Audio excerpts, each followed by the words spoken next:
राष्ट्रवादी Congress party राकांपा के अध्यक्ष शरद पवार ने शनिवार को एक बड़ी राजनीतिक घोषणा करते हुए अपनी बेटी सुप्रिया सुले और वरिष्ठ नेता प्रफुल्ल पटेल को पार्टी का नया कार्यकारी अध्यक्ष नामित किया। एनसीपी की 25वीं वर्षगांठ पर पवार ने किया बड़ा ऐलान।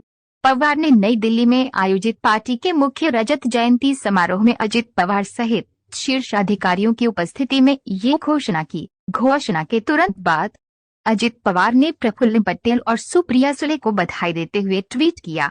उन्होंने ट्वीट करते हुए लिखा, आदरणीय शरद चंद्र पवार साहब के नेतृत्व और मार्गदर्शन में राष्ट्रवादी कांग्रेस पार्टी एनसीपी देश और प्रदेश के विकास में अपना बहुमूल्य योगदान देगी। माना जा रहा है कि एनसीपी पार्टी का हर कार्यकर्ता और पदाधिकारी इस लक्ष्य की दिशा में काम करेगा। नवनिर्वाचित पदाधिकारियों को पुनः बधाई। पवार ने अन्य बड़े संगठनात्मक बदलावों को भी प्रभावित किया है। हालांकि अभी तक उनके भतीजे अजित पवार को कोई जिम्मेदारी नहीं सौंपी गई है। हालांकि उनकी बेटी सुले महाराष्ट्र, पंजाब और हरियाणा में आगामी राज्य चुनावों की प्रभारी भी होंगी। पवार द्वारा पार्टी के अध्यक्ष पद से इस्तीफा देने की पेशकश के एक महीने बाद ये हुआ है। न्यूज इंडिया टीवी से राजीव कुमार तिवारी की रिपोर्ट, दिल्ली से। और हमारे जितने पदाधिकारी हैं और जितने भी लोग आए हैं सबको बहुत बहुत से। और देखिए एक हम लोग बहुत, मैं कहूँगी बहुत सौभाग्यशाली हैं दिल्ली की। आज हमारे साथ माननीय पवार साहब इस वर्षगांठ पर हमारे साथ थे, तो we are very happy and feeling very proud और this thing and that's it. कई जिम्मेदारियां भी दी गई है लोगों को, जो कार्यकर्ता वरिष्ठ कार्यकर्ता हैं। प्रफुल्ल साहब को कार्यकारी अध्यक्ष बनाया, मैडम सुप्रिया सुले को कार्यकारी अध्यक्ष बनाया। तो कैसा लगता है, एक तरफ युवा को भी प्रोत्साहन दिया गया है और महिला को खासकर कार्यकारी अध्यक्ष बनाना बहुत खुशी की बात है। एंड देखिए, हम अगर आप मुझसे पूछते हैं तो मैं ये कहूँगी माननीय शरद पवार साहब ने हमेशा ही महिलाओं के लिए जितना काम उन्होंने किया शायद देश में किसी ने नहीं किया। और वो like when he was the chief minister, और पहले महाराष्ट्र के चीफ मिनिस्टर जब वो पहली बार बने तब भी उन्होंने महिलाओं के लिए रिजर्वेशन लोकल इंस्टीट्यूट्स में दिया। तो वो ये है कि आज हमारी सुप्रिया ताई बनी है, एक महिला बनी है, तो हम लोग बहुत खुश हैं and we are very happy. और हमें पता है कि वो वुमेन एम्पावरमेंट के लिए हमेशा ही बात करती हैं और वो करेंगी। क्या तो पार्टी को किस तरीके से मजबूती मिलेगी, प्रफुल्ल साहब ने जिस तरह कार्यकर्ता बना है और बनी है, और कई राज्यों की अलग जिम्मेदारियाँ दी गई है, और नागालैंड के भी जो साथ है यहाँ पर आए हुए हैं, कैसा देखते हैं पूरे राष्ट्रवादी कांग्रेस पार्टी का फिर पूरे देश में माहौल किस तरीके से बनता है? राष्ट्रवादी एक तो हमारे पास इतने बड़े कद के नेता हैं, है ना, जिनका बहुत मेरे भारत की राजनीति में मेरे ख्याल से is the tallest leader of the country and बहुत रोल है उनका। और देखिए नागालैंड में आप एक मुझे देखिए जैसे हमारी हुई है, तो जबकि इतना हमारा वो नहीं था, हम भी बहुत मतलब उससे सरप्राइज थे कि we got a good response there. And सभी देखिए जो जिम्मेदारी दी गई है वो बहुत सोच समझ के आप लोग ने देखा ही होगा दी गई है। एंड हमें पूरा विश्वास है कि देखिए इन लीडर्स जो हमारे बड़े लीडर्स आप लोग जानते ही हैं, सब एक से एक अच्छे हैं, तो हमें विश्वास है कि हमारी पार्टी नई ऊंचाइयों को छुएगी। और 24 में आप देखिएगा एक बहुत बड़ा रोल होगा एनसीपी का, जो गवर्नमेंट बनेगी आप देखिएगा, और हम लोग ज़रूर वापस आएंगे। हम लोग का देखिए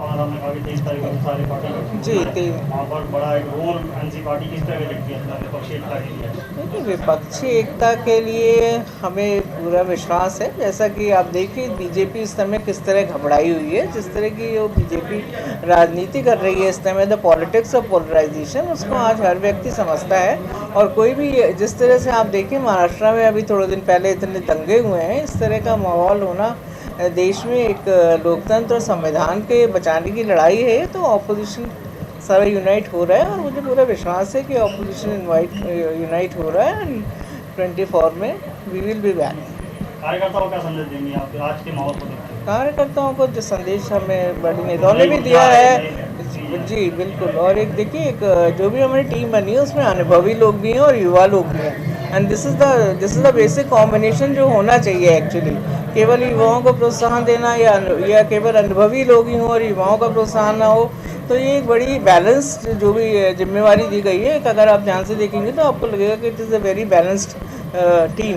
और कार्यकर्ताओं को तो हमें भी बोला भी है, पवार साहब ने भी बोला, सबने बोला है कि हम लोग को काम करना है और हमें 24 में वापस आना है। और हम पवार साहब के, अपने माननीय पवार साहब जी के पीछे हम लोग खड़े हुए हैं और हम लोग पूरी मेहनत करेंगे। और सभी कार्यकर्ताओं को भी मेरा यही संदेश है कि हम लोग सब जुट जाएँ। बहुत हर्षोल्लास के साथ माननीय शरद पवार ने भी आए हैं, यहाँ पर झंडारोहण किया है। ऐसा लगता है कार्यकर्ताओं में कितना उत्साह देखा जाएगा? देखिए, आज बहुत ही ऐतिहासिक दिन है हम सब लोगों के लिए।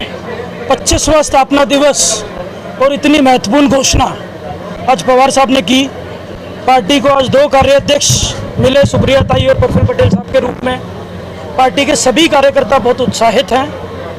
अभी तक पवार साहब का तजुर्बा हमारे काम आ रहा था, अब मुझे लगता है कि युवाओं का ऊर्जा, सुप्रिया ताई और प्रफुल्ल पटेल साहब की ऊर्जा और तजुर्बा अब हम दोनों को मिलने वाला है। किस तरह देखते हैं एक माहौल जब पार्टी का बनता है, लोगों में उत्साह होता है, तो किस तरह देखते हैं आप कि देखिए, तो खुशी का माहौल है और हम सब लोग बहुत ही एक्साइटेड हैं। आने वाले समय में 2024 विधानसभा लोकसभा का चुनाव आ रहा है और मुझे लगता है कि उस दृष्टि से ये निर्णय राष्ट्रवादी कांग्रेस पार्टी के लिए बहुत अच्छा साबित होने वाला है।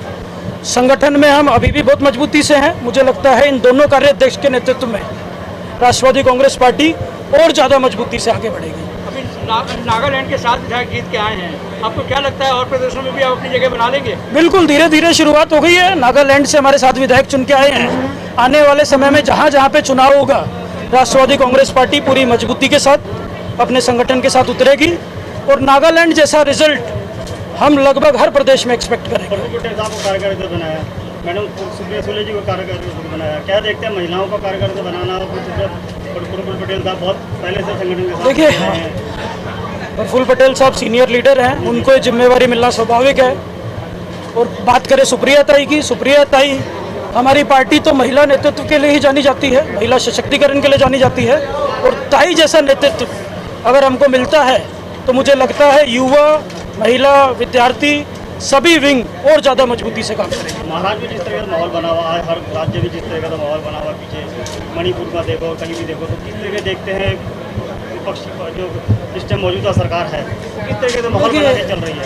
ये आज तक का इतिहास रहा है। भाजपा जब आई है तब देश में दंगे आए हैं और आज उनको ये पता है कि लोग मंदिर मस्जिद से ज़्यादा महंगाई, बेरोजगारी जैसे मुद्दों से जूझ रहे हैं और इनके लिए पूरा नेगेटिव जा रहा है। ये इनकी फ्रस्ट्रेशन है, इसीलिए पोलराइजेशन की राजनीति खेली जा रही है।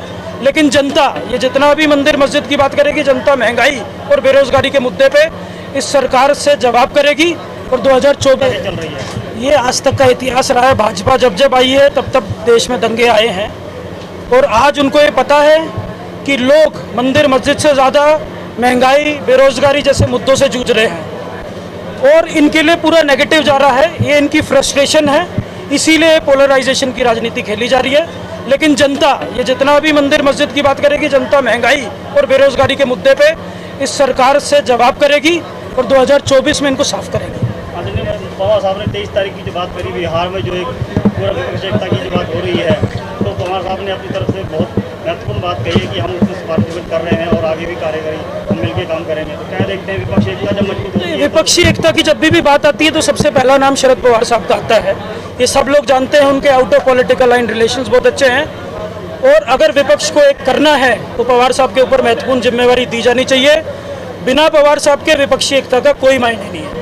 अब युवा के अध्यक्ष हैं, राष्ट्रीय अध्यक्ष युवा के हैं, युवाओं को क्या संदेश देते हैं? राष्ट्रवादी कांग्रेस पार्टी का क्या एक मैसेज है युवाओं के लिए कि वो इससे जुड़े? और देखिए, जिस तरीके से आज पूरा देश का युवा बेरोजगारी में जूझ रहा है, परेशान है, फ्रस्ट्रेट है और ऊपर से ये जो लोग नफरत फैलाने का काम कर रहे हैं, ये बहुत खतरनाक है। मैं अपने देश के युवाओं से अपील करता हूँ कि हमारा मुद्दा, मैं फिर से कहता हूँ, मंदिर मस्जिद नहीं है, हिंदू मुसलमान नहीं है, हमारा मुद्दा बेरोजगारी है, महंगाई है, पेट्रोल डीजल के भाव है, डेवलपमेंट की बात है, जिसमें आर्थिक रूप से भाजपा की पूरी नीति देश के लिए बहुत खतरनाक साबित हुई है।